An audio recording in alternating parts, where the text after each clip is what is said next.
Hello, citizens of the world. We are anonymous.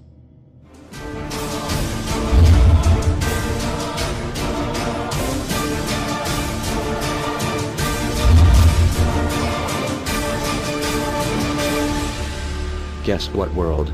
We are back. Everywhere you look, corruption. We continue to fight pointless wars over lies, and we are killing innocents and letting our children die in wars just to ensure the Federal Reserve can continue their petrodollar scandal. We are sitting idly by while these crooks continue to loan fake money out to us at interest, stealing our homes, and enslaving our children. Let me make this extremely clear to all of you listening. Many corporations, especially the Federal Reserve, used the government to steal $17 trillion from your children. Your children did not have that money. They are now debt slaves. These people have stolen money from your children that are not even born yet, and sold their freedoms. They have enslaved you and many around the world. Wake up, world. And they did all of this by counterfeiting money and loaning it out at an interest. They have stolen hundreds of trillions from people around the world. Have you heard about Microsoft's Xbox manufacturers in China? They had to install suicide nets outside their buildings to ensure their employees don't jump out of the window to commit suicide. These are the conditions your children in the US will be working under when the debt is soon owed, and it will be owed. It is not a matter of if it will be owed, but it is just a matter of when. And it will happen as soon as the United States economy collapses, which will happen very, very soon.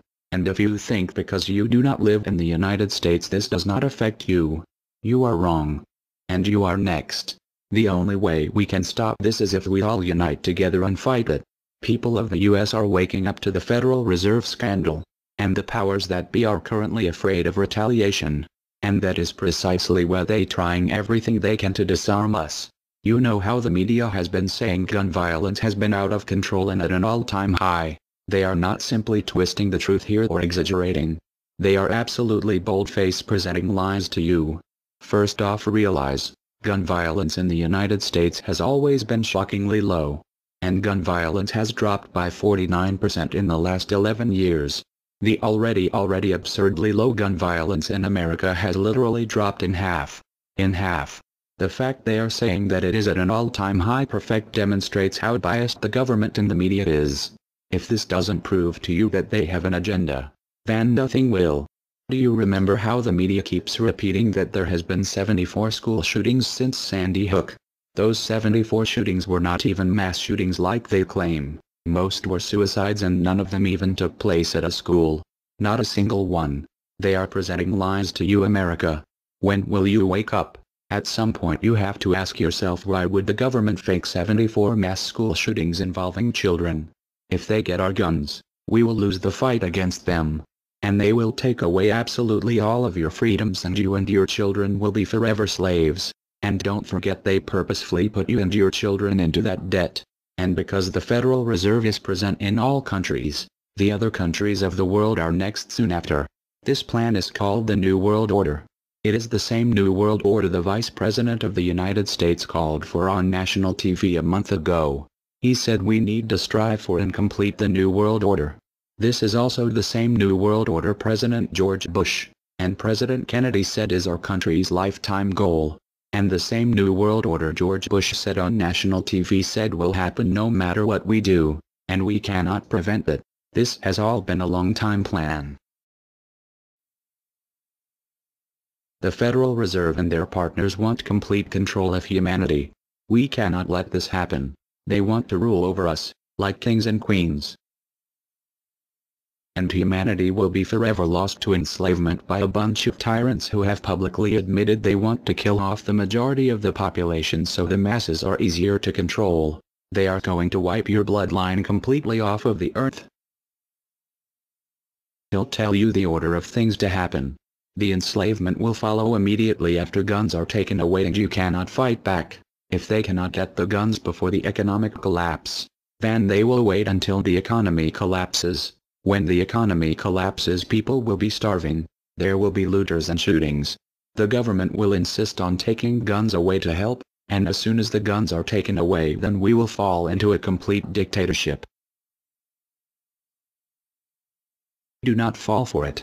Remember, They are the ones who caused the economic collapse to begin with. This is the same tactic used on Germans and it worked. So expect it. As soon as the economy collapsed and the masses were starving, the German government asked the people to give up their rights and they listened. And then eventually the government was throwing the naked masses into giant burning hot ovens for mass execution. Do not give up your rights. Do not give up your guns. Fight back, as they were the ones who caused the problem. Just so you know, the people who are behind this Federal Reserve scam and New World Order are the same ones who funded Hitler's campaign. Make no mistake, these people are as brutal as Hitler himself, even more brutal. In fact, now we are going to show you some. Assuming America grows some balls and we win, we will need an overall plan. We have come up with a perfect plan. This plan offers extraordinary possibilities. It will make for the most beautiful and free world you can ever imagine. If we are successful, we can leave a much better for our children. A beautiful world. Watch every minute of the rest of the video. Do not skip a single bit of it, as it is all important. If this one video gets out to and can change the world, this is your opportunity to make a difference. Please share this video. What you want with it, get paid for the views. We don't care. Just get the message out there for the world to see. Now sit back and relax, enjoy the movie.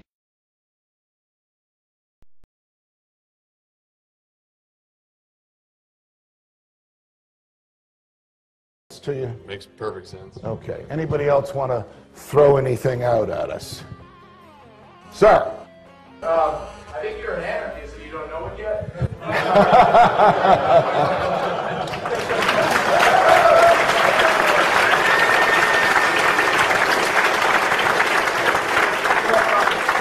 Do you hear me denying anything?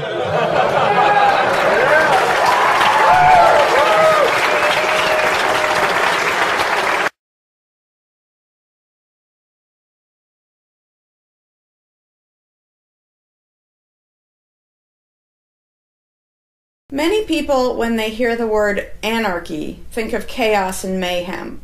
So they assume that an anarchist must be in favor of disorder and violence. That is the complete opposite of the truth. Most objections and complaints about the anarchist or voluntarist philosophy are not actually about the philosophy itself, but result from people misunderstanding what the philosophy is all about. To illustrate a few points, we will use the example of two fictional islands. Authoritania, where there is a ruling class or government, and anarchia, where there is no ruling class of any kind. We will use these islands to examine several common misconceptions about anarchism. Lots of people think anarchy means every man for himself, or survival of the fittest, or the absence of any social cooperation or organization. They think that anarchy means everyone has to be self-sufficient. This comes from the false assumption that some kind of government is necessary for any organization to occur. Whether it's part of a republic, a democracy, a kingdom, or a dictatorship, a ruling class issues orders called laws and punishes anyone who disobeys them. That is not cooperation. That's domination.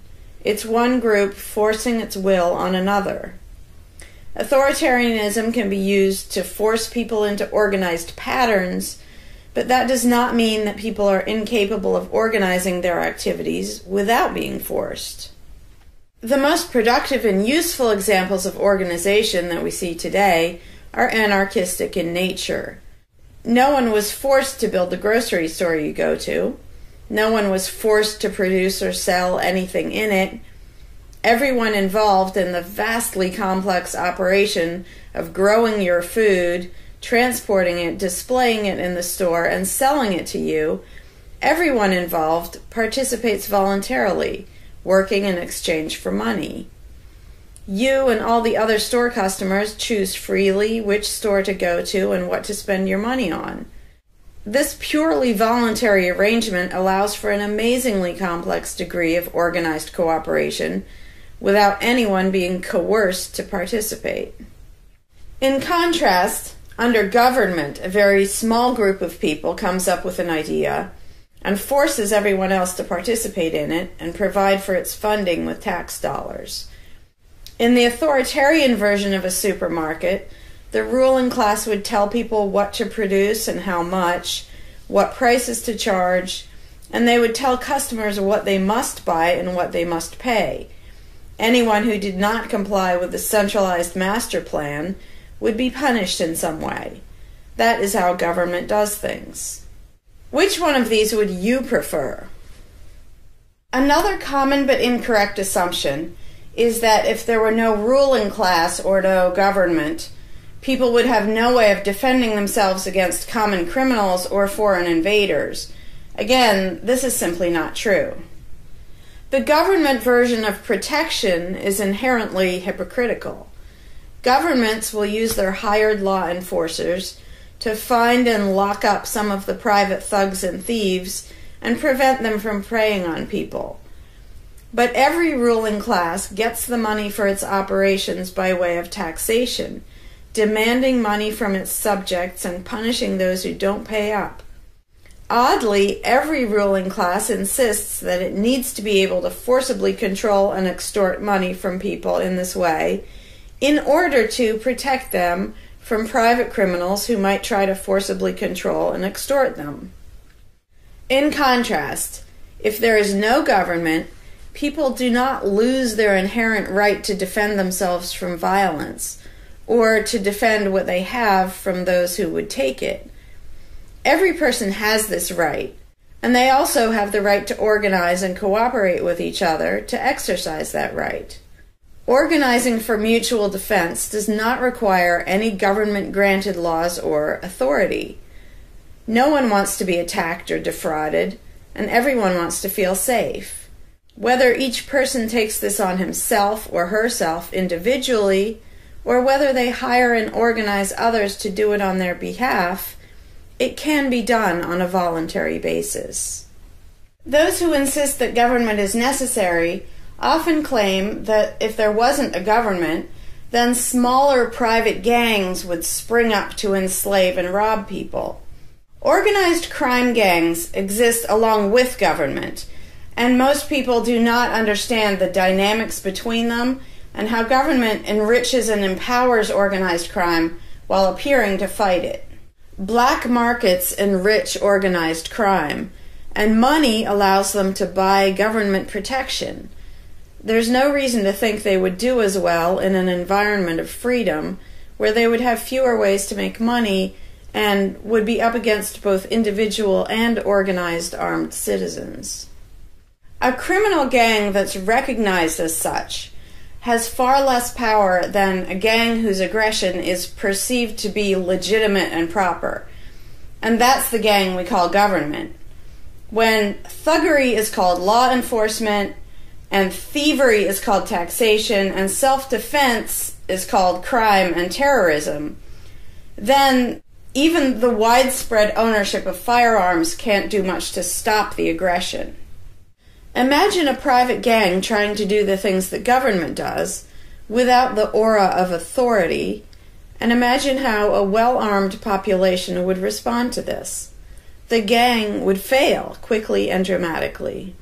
Another concern that people have when they first consider the idea of a stateless society is that some people are truly malicious, destructive, and sociopathic. The concern is that these people would be free to do anything they wanted and no one would stop them. But this concern is again based on a basic misunderstanding of human nature. Wherever we have a government ruling class, we still have freelance thieves and thugs who are not deterred by the laws of the politicians. In some instances, they're stopped by force by the police, or they decide not to commit a crime for fear of what the police might do to them. What makes this deterrence work is not the legislation or the official badges, but the simple threat of harm to the sociopath. It really makes no difference whether the threat comes from the police, or another citizen, or even another criminal. A sociopath doesn't care about laws or social rules. He cares about avoiding pain and hardship for himself. This is still true when a government ruling class is not involved at all. If the intended target of a would-be carjacker pulls out a gun, it doesn't make any difference to the carjacker whether that person has a badge or whether there's a law against taking people's cars. Discouraging nasty people from hurting others does not require special authority, only the ability to use defensive force. Ironically, though people hope that government will protect them, having a government, a gang which is believed to have the right to tax and control people, just creates one gang so big and powerful that normal people can't resist it. In short, to create a huge gang and then give it societal permission to control and extort people with the hope that this gang will prevent theft and thuggery is simply a self-contradictory idea, but that's what government always is. Some people might assume that if people organize for mutual protection and defense, then that's what government is. But there's an essential difference.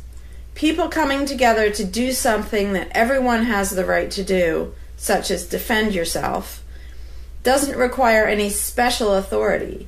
It's not government unless one group of people claims the right to do things which others do not have the right to do, such as taxing and controlling innocent people. Organized defense can be very effective without supposing the special right to rule over others. In other words, without being government. In contrast, governments rob the people they rule of far more wealth than private crooks could ever manage, making the idea of a protector government ridiculous. Another common objection to the idea of a stateless society is the notion that, if not for a group of lawmakers telling the rest of us how to behave, we would all behave like stupid, irresponsible, violent animals. This claim implies one of two things. Either we normal people have no idea what is right and wrong unless and until politicians tell us, or the only reason we want to do the right thing and coexist peacefully is because politicians told us to. A quick examination of your own motivations will show you that neither of those things is actually true. It's particularly odd to make this argument in a society where politicians are voted into power. If the people themselves have no moral code and no conscience, and are just stupid, violent animals, why does almost everyone want government to keep the peace and protect the innocent? Would a population of vicious, heartless, evil people try to elect good people to keep the evil people in line? Obviously not. The goodness and the desire for order and peace comes from us, not from the lawmakers we vote into office. The same holds true of everything that government does. If people are so short-sighted and selfish that they can't be trusted to voluntarily organize and raise money for whatever they deem important, then how can those same people be trusted to decide who should be in power? The implication is that the average person can't be trusted to run his own life, but can be trusted to choose someone to run other people's lives. Government is really not a civilizing influence. It's actually an uncivilizing influence. People who would never personally rob their neighbors constantly use the government to do it for them by way of taxation. People who would never dream of trying to control minute details of their neighbors' lives think it's just fine to vote for politicians to do it instead. Government gives everyone the opportunity and encouragement to rob and control other people without risk. So government, rather than serving as a check against the imperfections of our nature, instead drastically amplifies our greed, irresponsibility, and malice towards other human beings by giving us a legally acceptable and risk-free way to interfere with the lives and choices of our fellow men and women. Government brings out the criminal and busybody in everyone. In contrast, in the absence of a ruling class, people would lose their ability to ask lawmakers to interfere with their neighbors' lives. And we would not have law enforcers who could avoid responsibility for evil deeds by claiming that they were just following orders. Throughout history, far more theft, assault, oppression, and even murder has been committed by those acting on behalf of a supposed authority than by anybody else. Even basically good people, when they believe in government, will condone things or do things which they know would be wrong if they did them on their own. Most people know that theft and assault are bad, but they imagine that controlling their neighbors and forcing them to spend their money on things they don't want is perfectly moral and legitimate when it's done by way of the political process. Wrong becomes right when it's called taxation, legislation, regulation, and war. Anarchists know better. They know that human society will never be perfect, but it would be a whole lot better if evil deeds were committed only by genuinely nasty, sociopathic people, rather than being committed wholesale by basically good people who think that violent aggression is okay when it's called law enforcement. The fundamental principle of voluntarism is very simple. It's wrong to initiate violence against any other person, regardless of badges, laws, or alleged authority. The only time the use of force is justified is to defend against aggression. Almost everyone understands this on a personal level, but they've been taught that this basic rule of social living does not apply in the game of politics and government. Most people already know how to get along with others, and most people want a peaceful and just society. Our morality doesn't come from politicians making laws. Our ability to organize and cooperate doesn't come from the ruling class. When people escape the belief in government, they don't suddenly turn into violent animals. Our inherent right to defend ourselves and our ability to defend ourselves is not served by government. In fact, it's threatened by government more than by anything else. Ruling classes do not produce peaceful coexistence, but rather perpetual conflict and violence. Our belief in government authority takes our compassion, virtue, and good intentions and turns them into power for people who crave power and riches. Of course, the people who benefit most from the political racket will put a good spin on the system and do their best to convince people that it's a social necessity. But ask yourself this: have the thousands of laws, regulations, and taxes imposed on you by politicians made you a better person? Have they made you more productive or more caring? Is the world better off with the politicians taking your money and telling you how to live your life? Or do you think it might have been better off if you'd been allowed to spend your own money and make your own decisions? Is society really best served by a small class of people forcefully imposing a centralized master plan on everyone else? Can the orders and threats of a ruling class make the world what it should be? Or would society be better served by human freedom and respect for individual rights, by voluntary cooperation and peaceful organization? If this second option sounds better to you, maybe you should learn more about anarchism. Some people dismiss anarchism as a utopian idea that would only work if everyone were generous and compassionate. Obviously, everyone is not generous and compassionate all the time. But these people need to look at the other side of the coin.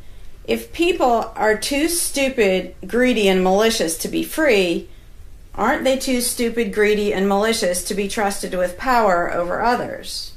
Whether people are inherently good, bad, or some of each, giving a person power over others is not going to make that person better. In fact, power has historically been known to corrupt people and make them worse, whereas the discipline imposed by the equal freedom of everyone else brings out the best in human nature. Most people today think that we need some form of government because they mistakenly believe that obedience to authority makes us all more civilized, moral, and peaceful.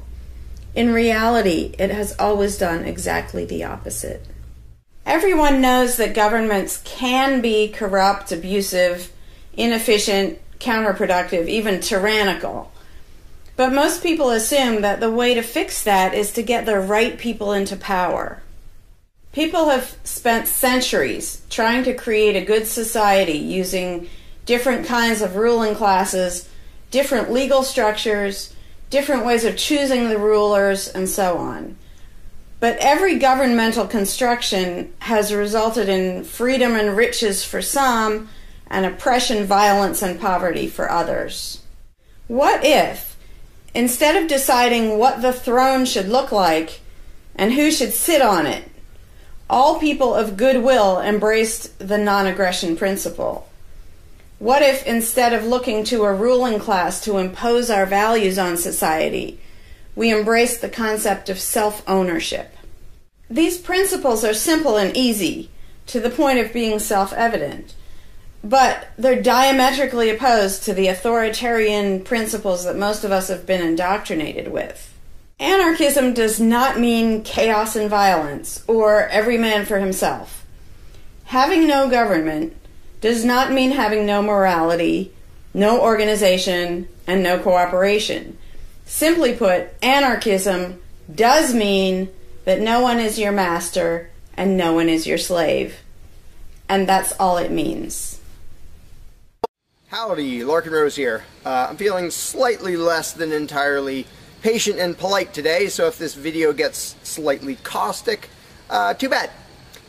This video is for all the people who are constantly saying, well, if not for government, we couldn't have roads, or we couldn't have police, or nobody would care for the poor, or we wouldn't be protected, whether it's from local thugs or from foreign invaders. We wouldn't have this, we wouldn't have that. So thank goodness we have government and taxes, because we wouldn't have any of those things. And the first way I'd respond to that is by pointing out the assumptions that underlie that complaint, that argument. Basically what people are saying, because let's be clear about what the terms mean, government is the people who boss everybody else around. And taxes are those people demanding money from us. So they basically tell us, hand over a whole bunch of money and we'll decide how to take care of you. We'll decide how to spend your money. If we don't like it, too bad, we don't really have a choice. Like, well, you can vote in a few years and maybe something will change, even though it totally won't. So that's what people are saying. Basically, if we didn't have a ruling class stealing our money and then supposedly spending it to protect us, how could we possibly have roads or anybody to protect us? The implication is that in this country, for example, 300 million people would just sit around thinking, oh, we can't do it. Without politicians and tax collectors, we can't have a road, we can't protect each other, and we can't... And it rests on this bizarre assumption that things that almost everybody wants, they wouldn't do anything to make happen unless there were politicians forcing us to give them money so they can make it happen. And so an example I like to use is, let's apply the same argument to food, because food is pretty darn important. I think everybody can agree. Let's apply the same argument that statists use about the roads or caring for the poor or protection or anything like that. The argument would go like this. Now, in the context of food, listen how idiotic this is. If we don't have government demanding money from all of us under the threat of caging us, and that's what taxation is, here's the money you have to give us, here's the nasty things we do to you if you don't. If that didn't happen so that they could build a big food production and distribution system and feed us, well, we'd all starve. We'd all just sit around saying, gosh, I wish we had food, but, you know, no politicians and tax collectors. We're just going to sit around and starve to death. Now, in this country, nobody would believe something that stupid, because all you have to do is go to a supermarket and see a perfect example of really efficient, organized cooperation that nobody is forced to do. There is no, you know, if you're going to make the argument that people make about roads and protection and all that, you'd say, well, nobody is forced to make any food for anybody in this country. How do you know everyone's just going to say, well, it's not my job, and we'll all starve to death? There's no guarantee.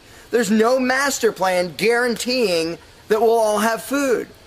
So obviously we're all going to starve if we don't have an authoritarian government stealing our money and then making food and giving it to us. Because golly gee, we couldn't possibly do it voluntarily ourselves. Again, in this country, nobody makes that argument because they see it happening voluntarily. Nobody involved is forced to do that. Nobody is forced to make you a single bite of food. There is no guarantee at all from anybody. And yet, Americans are, by and large, hugely overweight. Obviously, we don't have a lack of food. We might have a lack of healthy food. But obviously, we see that example, oh, we can handle that. You know, voluntarily, mutual cooperation, that's fine for food, but for some reason, it's not okay, and we can't even fathom the idea of the exact same thing handling roads, or handling protecting us, or other things that almost everybody wants. So there's, in the question is this bizarre assumption that everybody will sit around really, really, really wanting something, but because there aren't politicians bossing us around and stealing our money, well, how could we possibly do it? And one of the most common things is, who will build the roads? Which is amazingly stupid to me. Just amazingly stupid. I have here in my pocket a little tiny thing. With this little tiny thing, I can be most places in this country and call people all over the world. And I own it myself. I'm not anywhere near rich these days, but I own one. Almost everybody I know has one of these. A little thing that can fit in your pocket, and just on a whim, you can open it and talk to somebody who's on the other side of the planet. And there was no coercion. Nobody forced anybody to make one of these. This is the result of voluntary cooperation. And that's it. Free trade. Organization, yeah, good. Cooperation, yeah, good. Coercion, which is what government is, and taxation, which is theft, didn't need that to do this. So what these people are telling me, oh, we wouldn't have roads if we didn't have government, is that somehow free individuals, relatively free, interacting voluntarily can make it so I can talk to almost anybody in the world on a little thing that fits in my pocket on a budget that is not a very good budget at the moment, but I still have one of these. That freedom, not authoritarianism, can supply me with this, but freedom cannot achieve a flat place. Because that's what a road is. It's a flat place. From here to there, because we have these machines that take us from here to there. By the way, we don't have those machines because of government. We have those machines because of free enterprise and voluntary interaction and cooperation. The idea that freedom can make a car but can't make a flat place is just idiotic. You really think we can't make a flat place? And so I ask people, and they say, well, who will build roads? Are you really telling me that you really and truly think that if government fell off the face of the earth, 300 million people in this country, 7 billion if you want to include the whole planet, would sit around in their houses thinking, golly, I wish I could go visit Fred, but I can't because there's not a flat thing from me to him, and I don't know how to do it. And the other 300 million or 7 billion people, we can't possibly do it because there aren't any politicians and tax collectors. If they were here, we could do it. If they were here to boss us around and steal our money and really inefficiently build a flat place, then we'd be set. Then I'd be comfortable and I could be confident that I could get places. I could visit Fred, I could go shopping, but now we're all going to sit in our houses wishing we could go to the corner store, but we can't because, golly, how could we possibly make a flat place from here to there? We can make these, where you can talk to anybody in the world. We can make machines that you drive around in, but no, we couldn't possibly make a flat place. And when people say, well, who will build the roads? The first answer is the same damn people who do it now.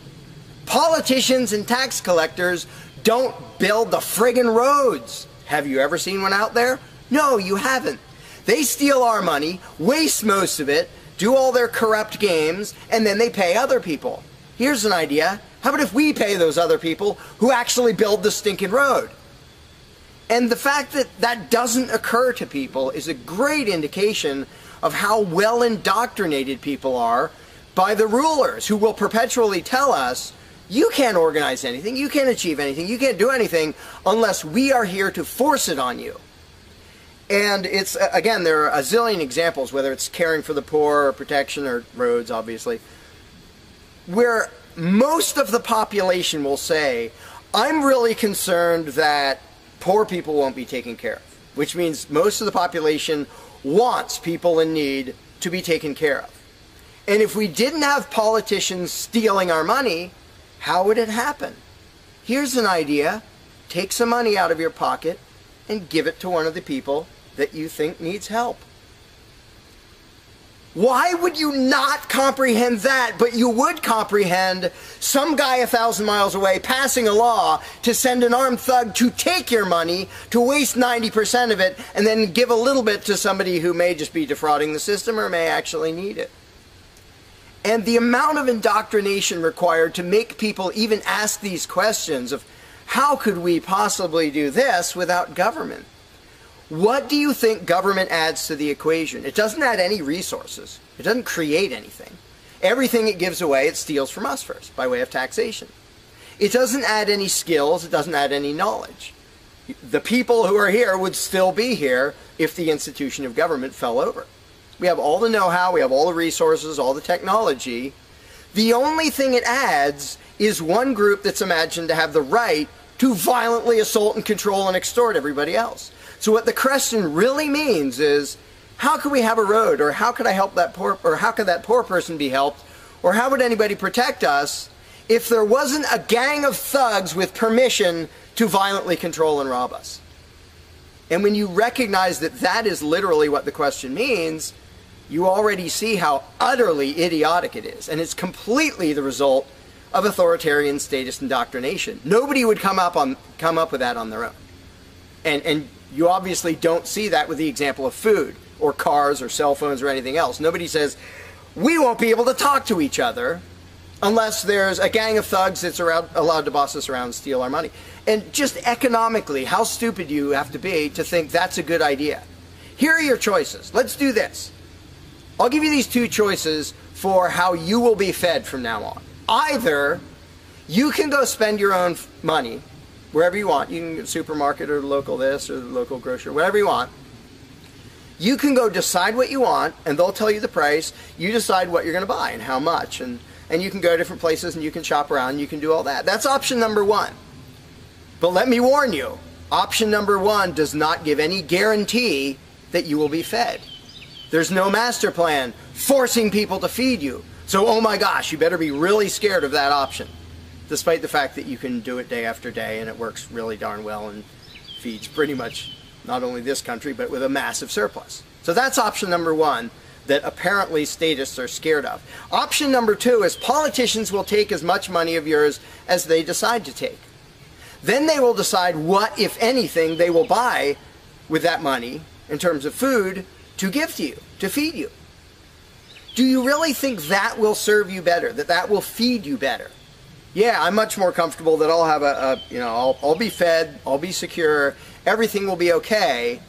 If a gang of thugs who doesn't really care about me steals my money and then decides what, if anything, to give me back from what they stole. But that is implied in the question, whatever you put in the blank. How are we going to have blank if not for government? What you're saying is, how can we, the people who really want roads and food and cell phones and protection and all the things that almost everybody wants, how can we possibly have that unless we give someone permission to steal our money and boss us around and then decide what they're going to give us? And the same thing applies no matter what you put in the blank. How will we possibly do blank without government? One of the silly ones is caring for the poor. How will we care for the poor? Think of what that means. Like when more than half the country votes for a party to take care of the poor, it's more than half of the country saying, we're really concerned and we want to make sure that the less fortunate are taken care of, but we don't believe that normal people acting in freedom will take care of them. Well, if the people didn't care about the poor, they wouldn't win the election. By definition, if you vote for a welfare state, you're an idiot. Because either people are heartless bastards and you're going to lose, or people are compassionate and giving and you don't need to win. Just give them your stinking money. But people play the game, and that's the Democratic Party lives off of the idiotic notion that you're all so heartless that you should vote for us to steal your money to give to the poor. And half the country falls for it. Yeah, we're all so heartless that we voted you into office for the specific purpose of taking our money to help the less fortunate. That's just freaking brilliant. How about if half the country just gave their stinking money to the less fortunate? And then the less fortunate would all be rich, because it would be 1 trillion times more efficient than the government version of welfare ever is. Also, it would be actual charity instead of mass theft and corruption and fraud and all that fun stuff. But what takes the cake, the ultimately insane thing, whatever you put in that gap, how can we have blank without a parasitic ruling class and a bunch of hired thieves? It's just a stupid question, but it's extra super stupid when what's in the blank is, how will we be protected? Who will protect us from thieves and robbers if we don't have government? It's the most idiotic question. It's also the most frequent question from statists. So here's what the question literally means. If we don't give a certain gang of people permission to violently control us and take our money under threat of putting us in a cage, who will protect us from people who might commit aggression against us and take our money? Wanting government for that is exactly as brilliant as saying, we have to have a carjacker in our town, otherwise somebody might steal our cars. Government is an appointed thief. If you don't think taxation is theft, first of all, you're a really well-trained slave. Second of all, try not paying. See what happens. See if they say, oh, it's quite all right. Or if they say, no, you're going to pay, or we're going to take your stuff, or eventually we'll put you in a cage. And when people say, that's not theft, because we get something back. Learn to think. And I use this example all the time, and all I ever get is stupid looks from statists in response. If I robbed you at gunpoint of $100, and the next day I gave you a sandwich, and you said, what? I said, hey, now everything's fine, because you benefited. I gave you a service. I gave you lunch, so that retroactively makes it okay that I robbed you at gunpoint. Would you buy that argument? No, you'd say, that doesn't make it okay. Okay, you gave me a sandwich. And yet every statist makes the exact same argument when it comes to government. Well, we get some stuff for it after they demand our money under threat of violence and putting us in a cage. Then we get services or goods. And we don't get what we asked for, and we get lots of things we didn't ask for. But we kind of get something, and that retroactively makes it okay for them to say, give us this much of every paycheck you make, or we're sending men with guns to take your property. And the slaves justify their own enslavement. I'm proud to pay my taxes. I'm proud to get robbed by a parasitic ruling class and get a little bit back and feel good about it. Like, not only is that legitimate and justified, but I feel proud that I let myself get robbed by a bunch of crooks and parasites. But again, the ultimate thing is protection. When people say, who will protect us from aggressors and thugs and thieves if we don't have a government? Even though what government is, by its very nature, is a gang of aggressors and thugs and thieves. They issue commands. Every law they pass is a command backed by a threat of violence. You have to do this. You're not allowed to do that. Here are the nasty things we will do to you if you get caught disobeying. I mean, everybody knows that, even though they don't usually say it in terms that blunt and honest and accurate. But to say we need taxes to be protected is as stupid as you can get. It's saying we need theft to avoid theft. And the fact that people are trained to use different words so that this theft sounds okay. It's legalized, it's taxation, and we voted for the people who robbed us. Like, we got to elect our local carjacker, and that means he represents us when he demands our car and points a gun in our face. He's serving us as he steals our car, because he's going to use that car and sell it and make money to make sure nobody else steals our car. That is the essence of government. And the fact that you have hundreds of millions of victims of that scam vehemently defending it and saying, I'm not going to give that up. I don't want to give up government. Who would protect us? I don't want to give up the biggest aggressor on the planet, the biggest thief on the planet. Look at your tax bill and see how much private crooks steal from you. So before you ask that question, before you ask, how could we possibly have roads or protection or water or air or Christmas or Santa Claus or any of the zillion things that statists imagine we can't possibly have without a ruling class, think about what the question actually means. Because when you get to the point where you understand the implications of your own question, asking how can we possibly have this without a parasitic gang of thugs robbing us, when you actually understand what you're really asking, you won't ask the question because you will realize it's completely freaking idiotic.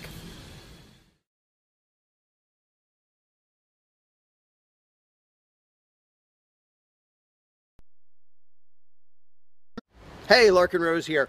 One of the first things that people are concerned about when they start thinking about a society without a ruling class is, well, what happens to the nasty people?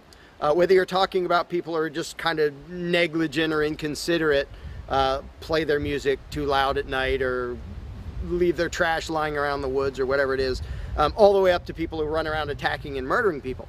So people say, well, what would happen to them? What would we do about that? Some people even go so far as to say, if not for government, there would be nothing to stop people from committing murder and doing whatever other nasty stuff. And it's funny because when somebody says that, there would be no consequences, they could do whatever they wanted and nobody would stop them, the person saying that is implying that he isn't going to do anything. If there's someone running around attacking and murdering innocent people, the guy who said nothing will happen to them, obviously he's not going to do anything or something would happen to them.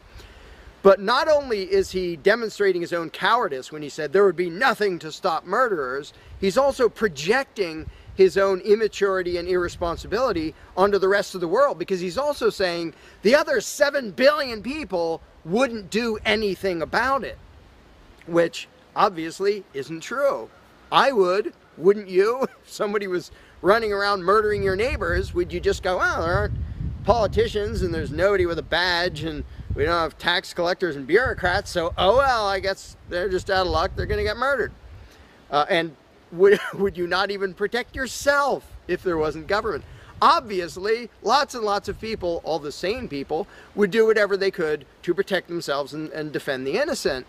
So to say nothing would happen is just really bizarre. And it comes from having a mentality basically of a little kid in a classroom, where the teacher walks out of the room and the kids are just sitting there. We don't know what to do. No authority's telling us what to do.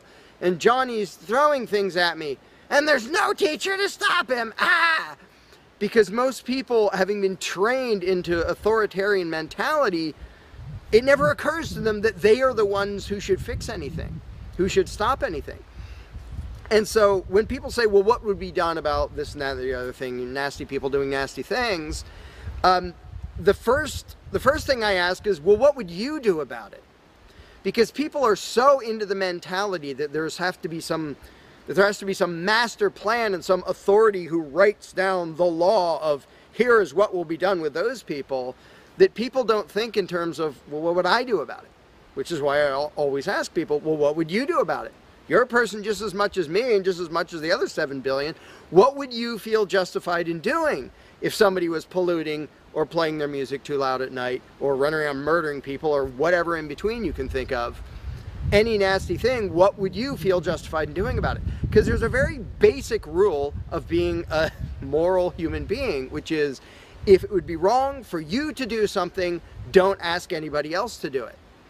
And the rule is so simple, so self-evident and obvious that most people will go, well, duh, of course. Trouble is, nobody in the world who believes in government abides by that rule. Nobody. I don't care if you're a constitutionalist, Democrat, Republican, fascist, communist, anything, any kind of statist. There is nobody who believes in government who abides by the most basic rule of morality, which is if it's wrong for you to do something, don't ask somebody else to do it. Because every single candidate, every party, every government always does things that the voters know they themselves have no right to do. And to say something like, well, I'm voting for the guy who's going to tax you less. Well, do you have the right to rob me a little bit less than the other guy? No, you don't. So telling me that, well, somebody was going to rob you more, but I voted for the guy to rob you a little bit less, you are still violating the basic rule of being a human being. If it's wrong for you, don't ask somebody else to do it. Well, that's kind of the second basic rule, the first one being the non-aggression principle. And they actually go together quite well. But when people are in the mindset that there's going to be some major centralized plan to deal with whatever, polluters or people who play their music too loud or murderers or whatever else, they have to get out of that mindset. They have to start to think that maybe they are among the people who have to do something about it. So instead of saying, what will be done about such and such, well, what will you do about it? What should I do about it? And this doesn't magically make all the problems go away, but the actual practical challenge of dealing with most disputes is trivial compared to the challenge of getting people to think like responsible adults, where they start to think, well, maybe it's up to me. And a while back I did little events called Escaping the Myth, and one of the little mental exercises I did with these little groups of people is, imagine we're on an island and we're it. There's no government, there's no authority, there's nobody with a badge, and one of us is running around stealing stuff from other people. He's not killing anybody, but he's stealing stuff. What are we going to do about it? We normal people. There's not a legislature, there's not 911 to call, there's nobody with a badge, it's just people. And so with that specific example, I would ask people, so what do we do? And just off the top of their heads, everybody comes up with solutions that are way better than what government ever does. First of all, every government solution is, all right, step one, I get to rob everybody. That's the government solution. Well, we're going to tax everybody so we have the resources to stop that other robber. Well, in the island scenario, nobody is stupid enough or insane enough to start with that, to say, well, let's see, so somebody's stealing our stuff. Okay, first, I get to rob all of you so that I have the resources to protect you from him. Nobody is that insane. Everybody is insane enough to believe that who believes in government. And I did for many years. I was stupid enough to actually think that it was rational and moral to advocate mass extortion in order to protect people. And that's just stupid. So I just believed something insanely stupid for a very long time. Most of the world still believes that. But in a setting where people are put on the spot and they're responsible for what happens, they don't do that. They don't say, well, I get to boss everybody around and take their money. Nobody does that.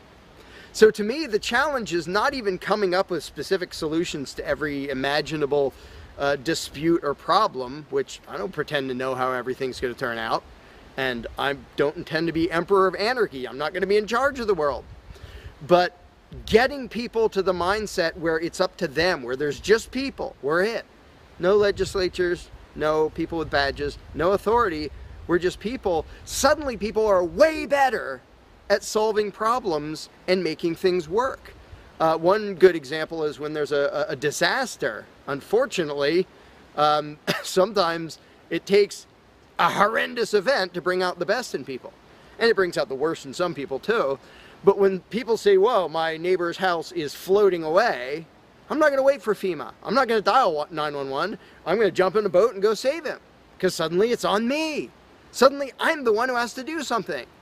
And when it occurs to people that they're the ones who have to do something, and unfortunately usually that only happens in a complete disaster area, when it occurs to people and they suddenly take on the responsibility and start to think like adults, their solutions are generally a lot better than any government solutions, and ever are. But to get to that mentality, people have to shift from the authoritarian mindset to the mindset of a self-owning individual who realizes there is nothing above me. There is no magic unicorn who's going to come to save the day, who's going to come save me from polluters or somebody playing their music too loud or murderers or whatever it is. It's just us. And if we realize that, then first of all, people would stop asking me, well, without a government, how would this be handled? As if I'm going to be in charge. I don't freaking know. What would you do about it? I can tell you what I would do about it. I could tell you what I might suggest, what I might predict, but who cares? I'm one of 7 billion people. I'm not going to be in charge any more than you are. So it's really a mental exercise that people have to think over in their own heads with their own moral codes instead of waiting for some outside answer. And it's why I don't usually get into those discussions of, well, here's my plan for how to deal with this and that and the other thing, because my plan doesn't matter. My plan will not be the best plan for any problem you can come up with. There will be a million people with better plans than whatever I could come up with. So don't ask me to describe how you are going to fix problems. I don't freaking know. And you can see the mind shift in people when they grasp that they own themselves and they suddenly realize, oh, okay, well, yeah, there are things we can do to settle disputes, to protect ourselves from attackers, to do this or that or the other thing. But the first step is just grow up. Stop thinking it's somebody else's business to make the world work. Well, how will the poor be cared for? I don't know. What are you going to do? Well, how will we be protected from this? I don't know. What are you going to do about it? And it is inconvenient. It's inconvenient to be a free person where you can't just be a kid in the classroom whining to the teacher to save the day and fix everything and make everything work, where you actually have to be a responsible adult. And that's one of the reasons, one of the main reasons why people like the belief in authority, because then they can live with the lie that all they have to do is obey and do as they're told and everything will be okay. First of all, no, it won't be okay. Second of all, you're not even being a human being. You just threw your free will out the window and became somebody's slave in the hopes that that would help humanity. It doesn't help humanity for you to be a slave. It doesn't help humanity for everybody else to be a slave. It does help humanity for you to start thinking as an adult, responsible human being who owns himself and who accepts that it is your responsibility to figure out how to make the world work.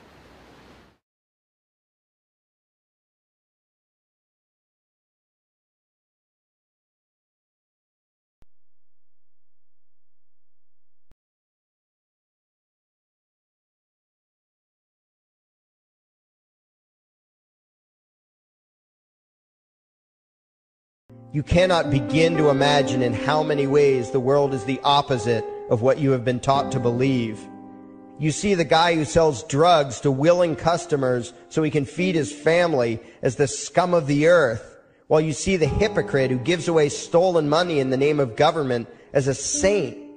You see the guy who tries to avoid being robbed by the federal thugs as a crook and a tax cheat, but see as virtuous the politician who gives away the same stolen loot to people to whom it does not belong. You see the cop as a good guy when he drags a man away from his friends and family and throws him in prison for 10 years for smoking a leaf. And you see anyone who defends himself from such barbaric fascism as the lowest form of life, a cop killer. In reality, most drug dealers are more virtuous than any government social worker, and prostitutes have far less to be ashamed of than political whores, because they trade only with what is rightfully theirs, and only with those who want to trade with them. The upstanding, church-going, law-abiding, tax-paying citizen who votes Democrat or Republican is far more despicable and a bigger threat to humanity than the most promiscuous, lazy, drug-snorting hippie. Why? Because the hippie is willing to let others be free, and the voter is not. The damage done to society by bad habits and loose morality is nothing compared to the damage done to society by the self-righteous violence committed in the name of the state. You imagine yourselves to be charitable and tolerant when you are nothing of the sort. Even the Nazis had table manners and proper etiquette when they weren't killing people. You think you're good people because you say please and thank you? You think sitting in that big building on Sunday makes you noble and righteous? The difference between you and a common thief is that the thief has the honesty to commit the crime himself, while you whine for government to do your stealing for you. The difference between you and the street thug is that the thug is open about the violence he commits, while you let others forcibly control your neighbors on your behalf. You advocate theft, harassment, assault, and even murder, but accept no responsibility for doing so. You old folks want the government to steal from your kids so you can get your monthly check. You parents want all your neighbors to be robbed to pay for your kids' schooling. You all vote for whichever crook promises to steal money from other people to pay for what you want. You demand that those people who engage in behaviors you don't approve of be dragged off and locked up, but feel no guilt for the countless lives your whims have destroyed. You even call the government thugs your representatives, and yet you never take responsibility for the evil they commit. You proudly support the troops as they kill whomever the liars in D.C. tell them to kill, and you feel good about it. You call yourselves Christians or Jews or claim to follow some other religion, but the truth is what you call your religion is empty window dressing. What you truly worship, the God you really bow to, what you really believe in is the state. Thou shalt not steal, thou shalt not murder, unless you can do it by way of government. Then it's just fine, isn't it? If you call it taxation and war, it stops being a sin, right? After all, it was only your God that said you shouldn't steal and murder, but the state said it was okay. It's pretty obvious which one outranks the other in your minds. Despite all the churches, synagogues, and mosques we see around us, this nation has one God and only one God, and that God is called government. Jesus taught nonviolence and told you to love your neighbor, but the state encourages you to vote for people who will use the violence of government to butt into every aspect of everyone else's life. Which do you believe? To those about to stone a woman who had committed adultery, Jesus said, "Let him who is without sin cast the first stone." But the state says it's perfectly fine to lock someone up if they do something you find distasteful, such as prostitution. Which do you believe? The Christian God says, "Thou shalt not covet," but coveting is the lifeblood of the beast that is the state. You are taught to resent, despise, and hate anyone who has anything you don't have. You clamor for the state to tear other people down, steal their property, and give it to you. And you call that fairness. The Bible calls it coveting and stealing. You are not Christians. You are not Jews. You are not Muslims. And you certainly aren't atheists. You all have the same God, and its name is government. You're all members of the most evil, insane, destructive cult in history. If there ever was a devil, the state is it, and you worship it with all your heart and soul. You pray to it to solve every problem, to satisfy all your needs, to smite your enemies, and to shower its blessings upon you. You worship what Nietzsche called the coldest of all cold monsters, and you hate those of us who don't. To you, the greatest sin is disobeying your God, breaking the law, you call it, as if anyone could possibly have any moral obligation to obey the arbitrary commands and demands of the corrupt, lying, delusional megalomaniacs who infest this despicable town. Even your ministers, priests, and rabbis, more often than not, are traitors to their own religions, teaching that the commands of human authority should supersede adherence to the laws of the gods they say they believe in. Several years ago, I heard one pompous evangelical jackass in particular pontificating on the radio that anyone who disobeys the civil authority, be it a king or any other government, is engaging in rebellion against God. Those were the exact words he used. What if the government is doing something wrong? Well, this salesman for Satan opined, that is the business of those in government, and you are still obligated to obey. Everywhere you turn, be it the state or the church, the media or the schools, you are taught one thing above all else, the virtue of subjugating yourselves to mortals who claim to have the right to rule you. It is sickening the reverence with which you speak of the liars and thieves whose feet are so firmly planted on your necks. You call the congressmen and the judges honorable, and you swoon at the magnificence of the grandiose halls they inhabit, the temples they built to celebrate the domination of mankind. You feel pride at being able to say you once shook a senator's hand or saw the president in person. Ah, yes, the grand deity himself, His Royal Highness, the President of the United States of America. You speak the title as if you're referring to God Almighty. The vocabulary has changed a bit, but your mindset is no different from that of the groveling peasants of old who bowed low, faces in the dirt, with a feeling of unworthiness and humility when in the presence of whatever narcissist had declared himself to be their rightful lord and master. The truth of the matter, back then and today, is that these parasites who call themselves leaders are not superior beings. They are not great men and women. They are not honorable. They're not even average. The people who earn an honest living, from sophisticated millionaire entrepreneurs to illiterate day laborers doing the most menial tasks you can imagine, Those people deserve your respect. Those people you should treat with courtesy and civility. But the frauds who claim the right to rule you and demand your subservience and obedience, they deserve only your scorn and contempt. Those who seek so-called high office are the lowest of the low. They may dress better, have larger vocabularies, and do a better job of planning out and executing their schemes, but they are no better than pickpockets, muggers, and carjackers.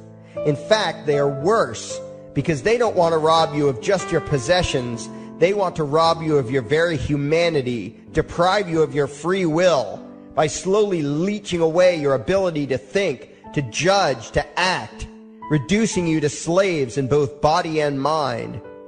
And still you persist in calling them leaders. Leaders?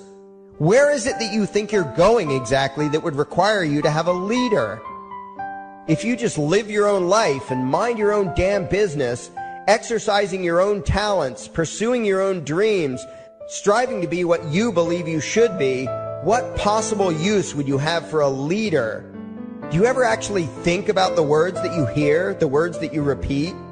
You parrot oxymoronic terms such as the leader of the free world, even pretending for a moment that there is some huge journey or some giant battle that everyone in the entire nation is undertaking together that would require a leader. Why would you ever think, even for a moment, that the crooks that infest this town are the sort of people you should listen to or emulate or follow anywhere? Somewhere inside your mostly dormant brains, you know full well that politicians are all corrupt liars and thieves, opportunistic con men, exploiters, and fearmongers. You know all this, and yet you still speak as if you are the ones who are the stupid, vicious animals, while the politicians are the great, wise role models, teachers, and leaders without whom civilization could not exist. You think these crooks are the ones who make civilization possible?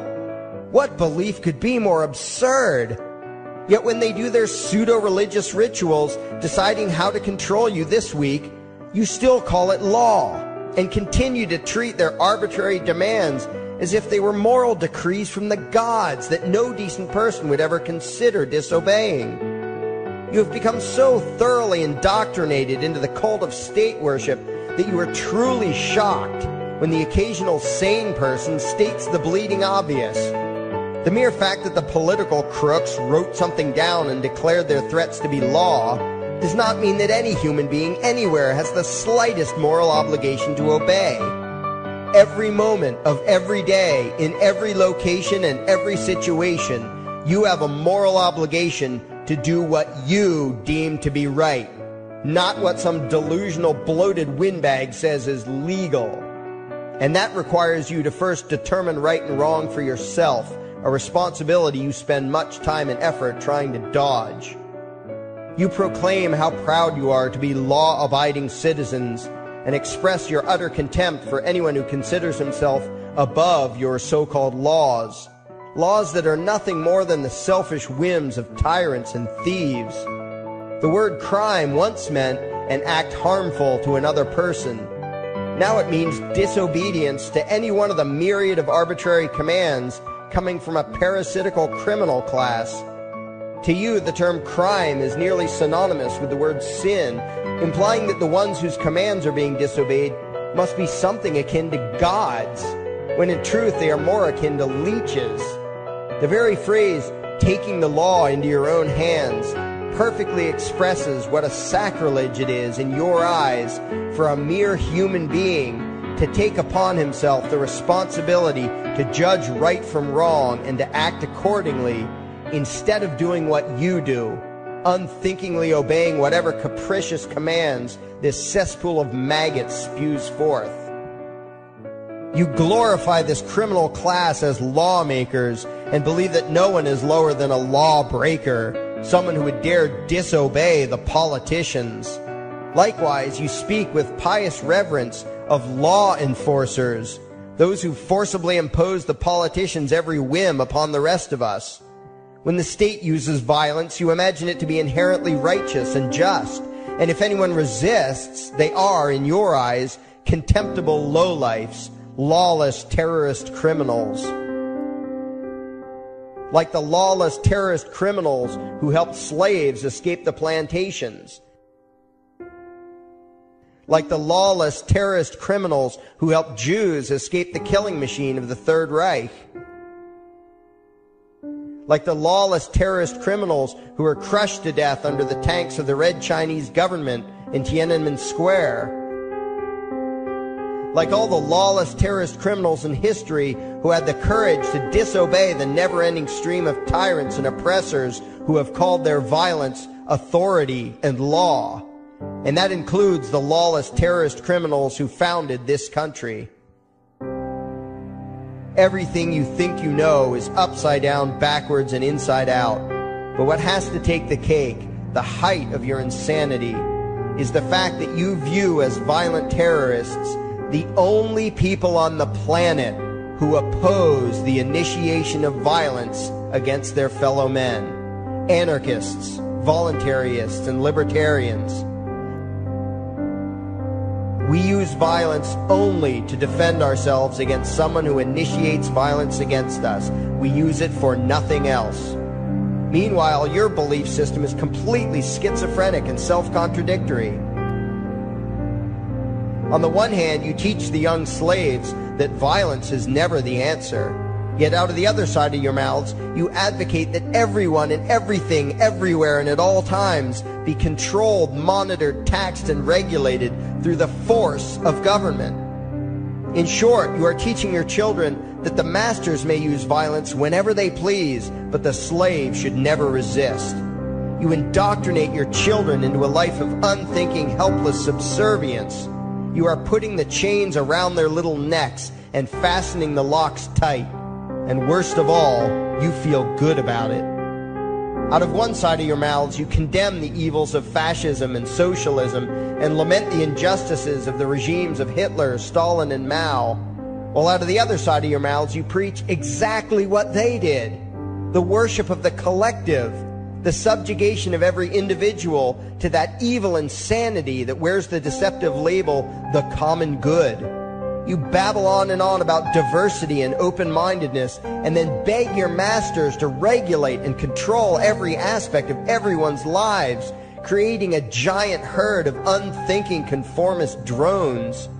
You wear different clothes and have different hairstyles, and you think that makes you different. Yet all your minds are enslaved to the same club of masters and controllers. You think what they tell you to think and do what they tell you to do while imagining yourselves to be progressive, thinking, and enlightened. From your position of relative comfort and safety, you now condemn the evils of other lands and other times while turning a blind eye to the injustices happening right in front of you. You tell yourself that had you lived in those other places, in those other times, you would have been among those who stood up against oppression and defended the downtrodden. But that is a lie. You would have been right there with the rest of the flock of well-trained sheep, loudly demanding that the slaves be beaten, that the witches be burned, that the nonconformists and rebels be destroyed. How do I know this? Because that is exactly what you are doing today. Today's injustices and oppressions are fashionable and popular, and those who resist them, you tell yourselves, are just malcontents and freaks, people whose rights don't matter, people who deserve to be crushed under the boot of authority. Isn't that right? You bunch of spineless, unthinking hypocrites, look in the mirror. Take a good look at what you imagine to be righteous and kind. You are the devil's plaything. The crowds of thousands wildly applauding the speeches of Adolf Hitler, that was you. The mob demanding that Jesus Christ be nailed to the cross, that was you. The white invaders who celebrated the wholesale slaughter of those godless redskins, that was you. The throngs filling the Colosseum, applauding as the Christians were fed to the lions, that was you. Throughout history, the perpetual suffering and injustice occurring on an incomprehensible scale, it was all because of people just like you. The well-trained, thoroughly indoctrinated conformists, the people who do as they're told, who proudly bow to their masters, who follow the crowd, believing what everyone else believes and thinking whatever authority tells them to think. That is you. And your ignorance is not because the truth is not available to you. There have been radicals preaching it for thousands of years. No, you are ignorant because you shun the truth with all your heart and soul. You close your eyes and run away when a hint of reality lands in front of you. You condemn as extremists and fringe kooks those who try to show you the chains you wear because you don't want to be free. You don't even want to be human. Responsibility and reality scare the hell out of you, so you cling tightly to your own enslavement and lash out at any who seek to free you from it. When someone opens the door to your cage, you cower back in the corner and yell, "Close it, close it." Well, some of us are finished with trying to save you. We've wasted enough effort trying to convince you that you should be free. All you ever do is spout back what your masters have taught you, that being free only leads to chaos and destruction, while being obedient and subservient leads to peace and prosperity. There are none so blind as those who will not see. And you nation of sheep, would rather die than see the truth.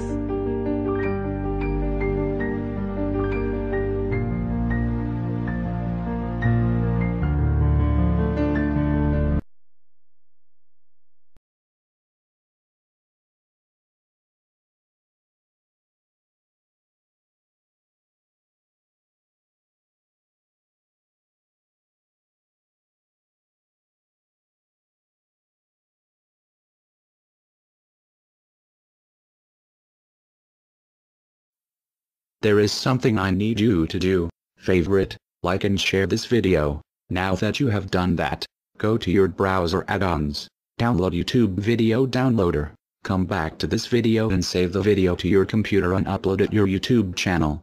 Use a different title than the one used for this video. We now have a new YouTube channel. It is called Anarchy World. It's all one word. Subscribe to us. And the videos used in this video were by Larkin Rose, also one word. Look for his channel and subscribe to him as well. Thank you. And by the way, these are the people responsible.